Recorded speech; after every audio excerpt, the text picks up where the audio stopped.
Hindi ko inaanyayahan men na mag-quit pag-aaral men, mag-aaral kayo negosyo men. Tingnan niyo men, anong oras na. Yung mo, sobrang oily na ng mukha ko.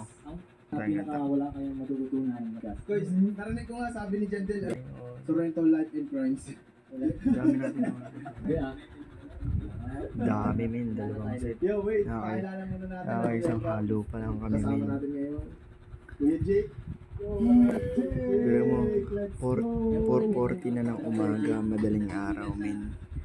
Nasa kalahati pa lang ako. Ayop. Dito na si Kuya Jake. Pero pag alam mo kasi yung ginagawa mo, pag alam mo yung magiging resulta agad, may vision ka, Pasok sa lugar. magiging madali sa'yo. Kasama namin si Buboy Ama. Buboy Ama. Habang nagagawa kami na daw ng podcast. Peso na doon. At nandito pa. Podcast na nabugoy na ko yung Si Rafi. Dalawa kami ni Ate Men, sumuko na siya. Pero ako kasi, alam ko yung ano eh.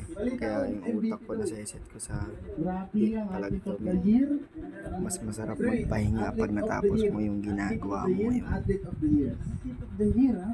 Ang pinakabagong harang ng Sorrento. Wala nang tulugan to. Boss Rap.